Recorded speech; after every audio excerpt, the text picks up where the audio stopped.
My story begins at the moment I first learned that my father, who had always seemed to me to be a strong and steadfast person, decided to rewrite his will. I grew up in a large family home with a huge garden. There was always a special atmosphere there. Old trees planted by my grandfather, sturdy paths that remembered the footsteps of several generations, old furniture nobody dared replace because every armchair and every small chest held a piece of history. I always thought that this house and the land around it would be ours forever, that our family would never leave those walls. But one day I came face to face with a reality that turned my ideas about tradition and family inheritance upside down. I had a brother named Alexei and a sister named Marina.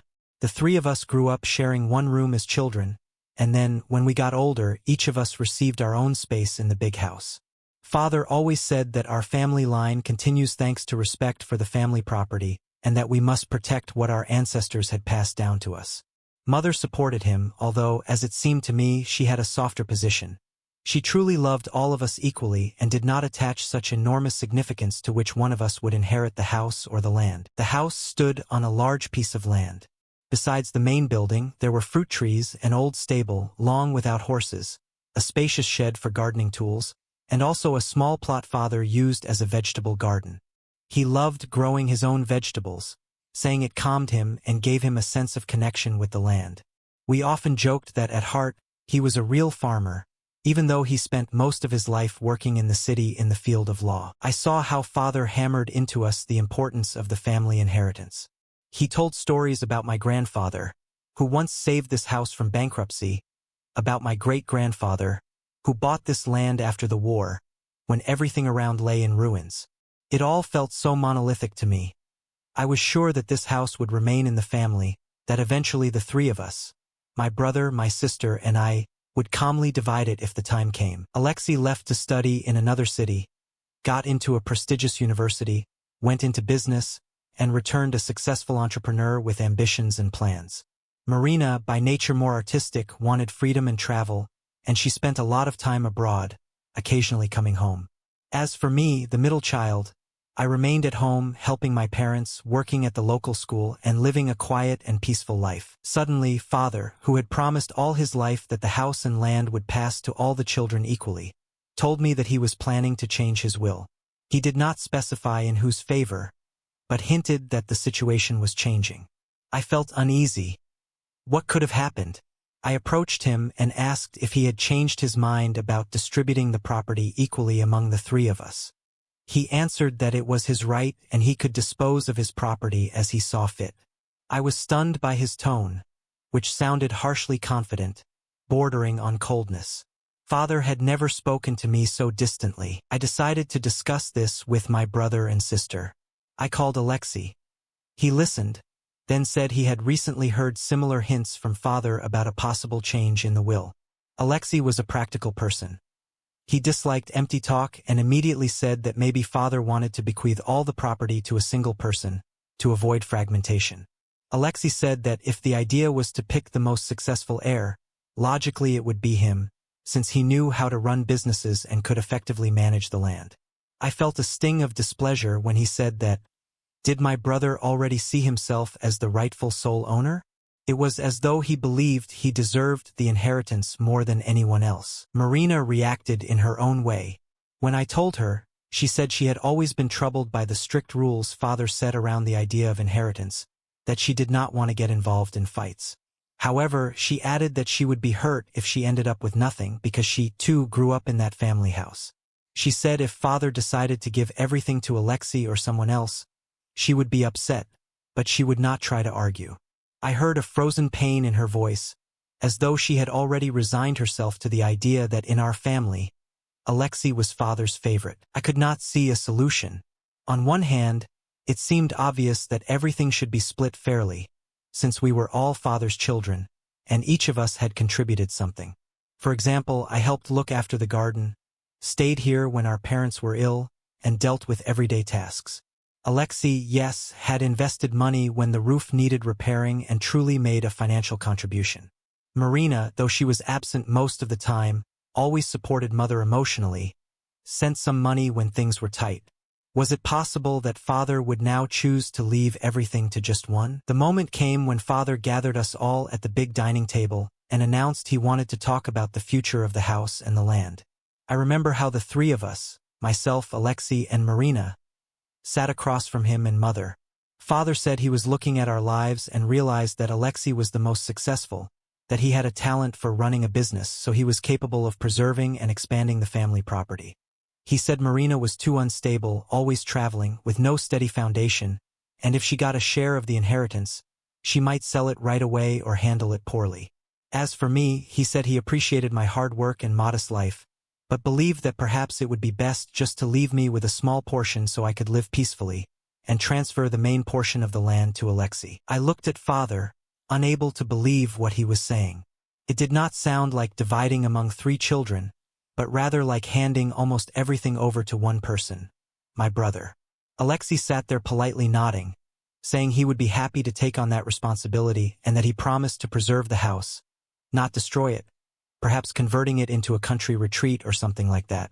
Marina grimaced, saying that meant she was being discarded from the home she loved, even if she did go away for long periods. I started saying it was unfair. Father told us not to interrupt, adding that he had not made a final decision but was seeking the most reasonable approach. After that meeting, tension hung in the house. Mother remained quiet, clearly uneasy about interfering. I approached her in the kitchen, asking if she agreed with father.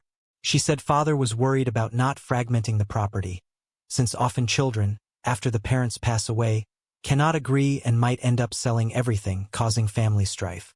I responded that we could draw up a will that preserved the house as a single unit, that all 3 of us could own it jointly. Mother sighed, saying father did not believe the 3 of us could manage the house and land harmoniously, because our views and personalities were too different. That was how the conflicts began. Alexei started coming to father more often, discussing something, reviewing renovation plans, estimates, talking about how part of the land could be used for certain commercial ventures. It made me uneasy. I had always thought of that land as living memory of our ancestors, that we would not turn it into a business project. But Alexei insisted the modern era required new approaches, that it was better to make an elite country estate for rent on special occasions than to leave it half-abandoned. Marina began showing up less often, likely upset by it all. But one day she returned from another trip and said she wanted to talk to father, proposing her own plan. If father intended to divide the inheritance anyway, she wanted to buy out her share of the house. I asked where she would get the money for that, knowing she did not have many savings. She replied she did not want to go into details but had a friend willing to help financially, and she would take out a loan if necessary, just to keep at least part of the house. I noticed how the atmosphere in the family turned more and more strained. Father became even more discontent, complaining that his children failed to understand he was only trying to preserve the family estate, and that we were causing conflict.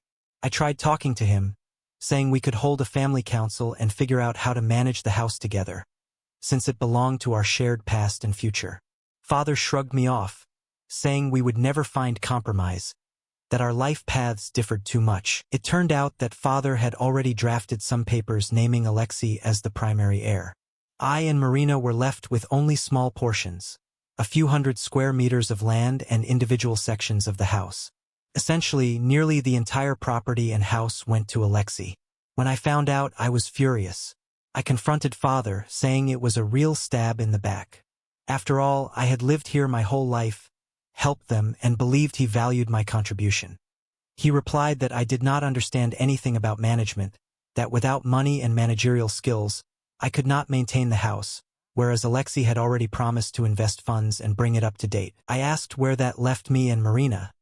Did we not have the right to just live there as before? He said that Alexei did not plan on throwing us out, but that we would have to coordinate all changes with him, since he would hold the main ownership. My brother, for his part, assured us he did not want to offend us, that this was just a way to improve the house. Yet I saw in his eyes the glint of an owner who felt he was gaining control of all the land. Marina found out about the documents last. Once she did, she said that meant she had no choice but to leave the country, because she would not fight with father or Alexei. But then her resentment flared up. She started saying that, in that case, she would sever ties with the family. I tried calming her, saying conflict helped no one. She only shouted that father betrayed her, that she was also his child, and if she received no equal share, it meant she was never loved. It was like a snowball. Alexei began bringing architects and business partners to the house, showing them the property, discussing renovation plans, figuring out where to rent space and what parts to demolish or modernize. I watched with a sense of emptiness, used to the quiet family atmosphere, but now we had strangers evaluating how to rent out our place, which sections to tear down and which to update. I tried talking to Mother, asking why she would not stop Father. She looked lost. She said she did not want to quarrel with him, as he had been her pillar all her life, and now he was firmly resolved to entrust the property to Alexei. I told her we were not merely handing over a business, but a house where my siblings and I had grown up. Then Father formally stated that everything was decided and asked me and Marina to sign some papers about distributing rooms in the house. That was when I realized I had to do something. I refused to sign, saying I would go to lawyers because this distribution was unfair. Father grew furious, shouting I only cared about myself, not understanding strategic reasoning, and that I behaved like a spoiled child. I retorted that if I were spoiled, I would have left the house long ago, instead of staying with them all these years. We started living like we were in a besieged fortress, everyone avoiding each other. Father and Alexei spent much time in Father's study, discussing their plans, while I tried to stay in the kitchen or my room so as not to see how they were changing the face of my native home. Marina came from time to time. I saw her walking around the garden in tears, realizing she would only get a tiny portion, and even that with unclear rights without Alexei's permission. I sought advice from a family lawyer who explained Father was free to will his property as he chose, and challenging it would be extremely difficult unless we proved he was of unsound mind. But Father, although up in years, was strong and had full faculties. There was no question of mental incompetence. He was confident and believed in his decision. The lawyer shrugged, saying probably I could only lay claim to the minimum legal share, but that would not be large under the law. I remembered how Father and I used to plant new saplings along the fence, how we painted the gazebo behind the house, which he considered his favorite place to sit and read, how he told me about our family tree, showing me the yellowing photos of my ancestors. And now these same walls and these same trees were ready to be handed to one child, while the others were practically excluded from the story. It felt to me like a betrayal not only of me and Marina, but also of the idea of a family home that Father himself had instilled in me. Our quarrel with Father became public among distant relatives. Some said I was doing the right thing, defending my rights. Others insisted that Father had every right to will his property as he wanted, and maybe Alexei truly was best suited to keep the house in good condition.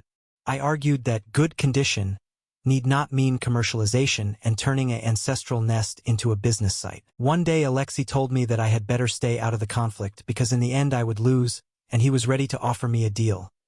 I would agree that the main part of the property goes to him, and in return he would pay me annually so I would not complain about lacking funds. I felt fury boil inside me. So, he was willing to bribe me to keep quiet and not interfere with his plans. I said my conscience would not let me take such an offer, because this was our shared house. Alexei smirked, saying I was too idealistic, that this was not how the real world worked. The situation heated to the limit. Father, seeing I was not signing the documents giving me just a small annex and part of the yard, openly expressed dissatisfaction with me. He claimed that if I could not understand his wisdom, I truly did not deserve a larger share. It hurt to hear that from a parent. I noticed Mother trying to make peace, urging me to give in, reminding me that if Alexei ended up with everything, at least he would let me live there as long as I did not oppose him. But by then, I could not give in, feeling I was being robbed of my voice. Marina, for her part, declared that if everything went to Alexei, she would cut ties not only with him but also with Father. I tried to speak with her, asking that she not burn bridges because life is long, Father is not eternal, and maybe someday she would regret it. She said she could not forgive such injustice, that she was also his child, and they were just pushing her aside. Finally, I decided to go all in and told Father I would sue to challenge his actions and the will, on the grounds that he had promised us all equal shares, and now was acting in the interest of only one child. I knew I had little chance, but felt I had to at least try. Hearing about the lawsuit, Father turned pale with anger, saying that if I went against his will, he would disown me entirely. I replied that I would defend my rights because I had lived in that house my whole life, took care of it, and deserved no less than Alexei. So we ended up with everyone walking separately through the house, like enemies. I stopped talking to Father unless absolutely necessary. Mother cried, begging me not to take it to court, but I could no longer back down. Too much pain had built up. I felt betrayed. Alexei still confidently prepared for the time he would receive everything in the will, bringing in materials, talking to architects. Learning that I intended to litigate, said she would support me and also demand a review of the will. Father called it a rebellion of ungrateful children and threatened that if we continued, he would disown us both, but we did not believe him, thinking it was just anger speaking. Meanwhile, I hired a lawyer who asked for property documents and past agreements. During the process, we discovered that Father had indeed bequeathed almost everything to Alexei, leaving small portions for me and Marina, giving us no say in running the house. The lawyer told me our chances of winning were slim because Father was alive and mentally competent, and a will was his free choice. Unless we proved undue influence from Alexei, but that would be difficult. The situation worsened. I was psychologically exhausted. Father cut me off, refusing any conversation. Mother said he felt offended, that I had betrayed him. I kept asking myself, who betrayed whom? The court dragged on for months. I underwent endless procedures, hearings, feeling drained and depressed. Alexei acted smug, bringing Father's lawyers who argued that Father was fully sound of mind, that he had chosen of his own will to give everything to one son rather than fragment it among three. I could do nothing but cry at night, realizing I likely had no chance. The judge ruled in Father and Alexei's favor, upholding the will's legality. Mother later whispered to me that maybe it was for the best because I would not have managed the house anyway. But there was sorrow in her voice. She did not truly believe those words, only wanted to soften the blow. Then came the day Alexei officially began his renovations. Bringing in workers, demolishing part of the fence, widening the driveway. Old trees were uprooted on the pretext that they were unsafe. I stood on the porch, watching the dust rise, hearing the roar of machinery, understanding that it was the end of the era I knew and loved. Father walked around directing the work, sometimes glancing at me as though wanting to say something, but then turning away. In his eyes, I saw a mixture of guilt and stubbornness. It saddened me that it all ended this way. We, his children, quarreled over inheritance, while the house that should have united us was being destroyed under the sound of tractors. I packed up my things and moved in with a distant relative in a neighboring town. It was impossible for me to stay in the house, which now felt overshadowed by bitterness. Mother remained with Father, unwilling to leave him, still seeing him as her partner all these years. Moving with me would mean fully splitting the family. I understood her choice, though it hurt. I visited my grandfather's grave, the grandfather who once saved the house. I stood there at his headstone, recalling how Father said that grandfather bought this land back when no one wanted a ruined plot, and that he poured his soul into bringing the house back to life.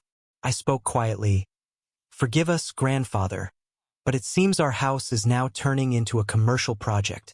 I do not know if he would have been proud of the outcome, or if he would have cursed us for our infighting. I lived in my new place, worked, tried to forget the conflicts, but I sometimes glanced at social media and saw that Alexei had opened a sort of country retreat called our family estate. I saw photos of people having fun, hosting weddings, corporate events, with glimpses of our old house in the background, just renovated. The gazebo Father loved so much was now a photo zone for newlyweds.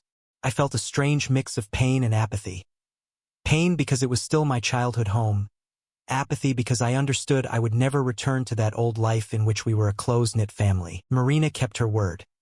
She never came back, saying over the phone that she was building her life elsewhere, and that our family nest was dead to her. I understood her.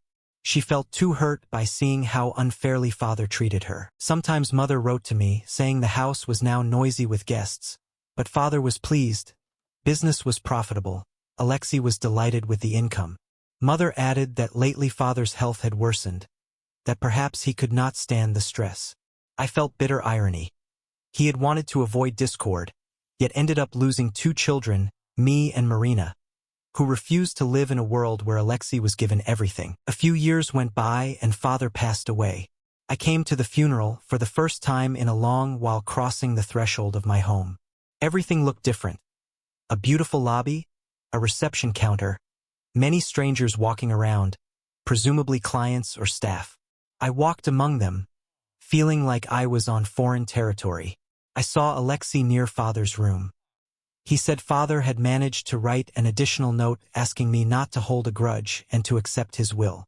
I gave a bitter smile, asking what father had left me. Alexei answered that father had arranged for me to receive some sum of money so I could settle down. At the funeral, I stood with mother, and we both cried. Marina did not come, only sent flowers and a message that she could not bear to see it all. Father lay in his coffin, and I could not help wondering why he had done all this, whether it would not have been better to divide things equally and keep the family intact. But there was no longer any answer. After the funeral, Alexei came up to me, saying that if I wanted, I could stay at the house for a while until I left again. I walked through the rooms where memories blazed at every step. Here, once, Marina and I drew on the wall with pencils, and father scolded us, forcing us to repaint. Here, once, Alexei hid from me after we quarreled, and then we made up. Here in the living room we used to set up our New Year's tree. Now it was all different. The walls painted in expensive colors, office-like furniture, old family photographs removed or moved to some distant corridor. I did not stay, it was too painful. I returned to my city and tried not to think of the conflicts anymore. But once a year, usually in summer, I go to father's grave, place flowers, and quietly say, "Things could have turned out differently." I harbor no hatred because I understand he truly believed he was doing the best. But the result is tragic. Marina and I are far away, while Alexei alone owns everything, having turned the house into a thriving business. Sometimes I imagine that maybe in 10 or 20 years something will change. Maybe Alexei will realize he should not have done it this way and invite me and Marina to come back, to restore some sense of family harmony. But perhaps it is too late, because the splinter of resentment lies too deep in our hearts. I do not know how my life will go from now on, but I have learned one lesson. When it comes to inheritance and large sums of money, even the strongest families can break apart. That which seemed unshakable, love, respect, tradition, can fall apart if people start putting profit and control above all else. I now live in a small apartment, working, keeping in touch with mother by phone. Mother is old. Sometimes she regrets everything. Alexei urges her to move in with him at our old house. But she is embarrassed. Probably she cannot handle all those changes. Sometimes she visits me, and we remember the past together.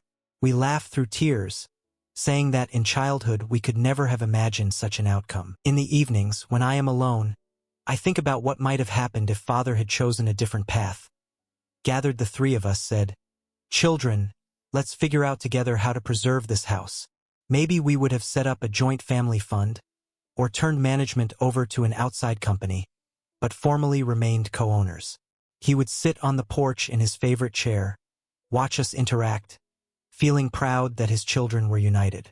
Instead, he chose to divide us, or, more precisely, to select one and push aside the others. I do not blame him entirely, because maybe he wanted a future in which Alexei, the most capable at business, would serve as caretaker, while he thought that Marina and I were not so tied to running the property.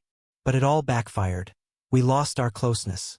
Father, at the end of his life, was under stress, and the house became a hotel or club with little left of its old family spirit. Some people say that's how life is, that you cannot blame people for choosing a practical solution. I believe that practicality can ruin lives. Had we stayed united, maybe we would not have made an enormous profit, but we would have preserved the sense of a family nest, where everyone could return without shame or conflict. Such is my story about a conflict over inheritance, over money and property that once seemed the unshakable foundation of our family, but ended up breaking us apart. Now I live my own life, trying not to look back too often. Yet sometimes I return in my thoughts to that old home with its big garden, where I, my brother, and my sister once ran barefoot on the grass, never suspecting that money and the thirst for control could tear us apart.